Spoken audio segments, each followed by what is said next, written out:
நீங்கள் பார்த்துக் கொண்டிருப்பது உள்ளாட்சி சாரல். விநாயகர் ஊர்வலத்தின் போது பொதுமக்களுக்கு ஆம்புலன்ஸ் வசதி, மருத்துவர்கள் மற்றும் பல்வேறு வசதிகளை செய்து தரக்கோரி இந்து முன்னணி சார்பாக செங்கல்பட்டு மாவட்ட ஆட்சியரிடம் கோரிக்கை மனு அளிக்கப்பட்டது. செங்கல்பட்டு மாவட்ட ஆட்சியர் அலுவலக கூட்டரங்கில் மக்கள் குறைதீர்க்கும் கூட்டம் நடைபெற்றது. கூட்டத்தில் இந்து முன்னணி சார்பாக மாவட்ட ஆட்சியரிடம் கோரிக்கை மனு அளிக்கப்பட்டது. தமிழகத்தில் இந்துக்களின் பண்டிகையான விநாயகர் சதுர்த்தி முக்கிய பண்டிகையாகும். கடவுள்களில் முழுமுதல் கடவுளாக வழிபடக்கூடிய கடவுளாக விநாயகர் பெருமான் திகழ்கிறார்.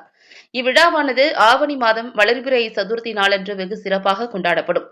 விநாயக பெருமான் முழுமுதல் கடவுளாக பிறந்ததை விநாயகர் சதுர்த்தியாக கொண்டாடி வருகின்றோம்.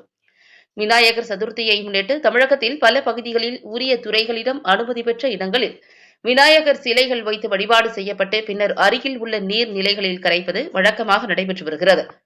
இந்நிலையில் செங்கல்பட்டில் விநாயகர் ஊர்வலம் 8ஆம் தேதி மற்றும் 15ஆம் தேதி வெகு விமரிசையாக நடைபெறுவதையொட்டி பாதுகாப்பு மற்றும் ஆம்புலன்ஸ், மருத்துவர்கள் மற்றும் ஊர்வலத்தில் பெண்கள் கலந்து கொள்ள இருப்பதால் பெண்களுக்கு ரெடிமேட் கழிப்பறை வசதி செய்து கொடுக்கும்படி இந்து முன்னணி மாநில தலைவர் காடேஸ்வரா சுப்பிரமணியம் அறிவுறுத்தலின்படி இந்து முன்னணி சார்பில் செங்கல்பட்டு தெற்கு மாவட்ட தலைவர் பாலசுப்பிரமணியம் தலைமையில் மாவட்ட ஆட்சியரிடம் கோரிக்கை மனு அளித்தனர்.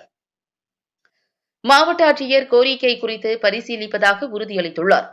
இந்நிகழ்ச்சியில் செங்கல்பட்டு தெற்கு மாவட்ட இந்து முன்னணி நிர்வாகிகள் PK அன்னை ராஜு, மாவட்ட பொதுச் செயலாளர் மணிகண்டன், காஞ்சி கோட்ட செயலாளர் ஆறுமுகம், இந்து ஆட்டோ முன்னணி மாநில செயலாளர் உள்ளிட்ட அனைவரும் உடனிருந்தனர்.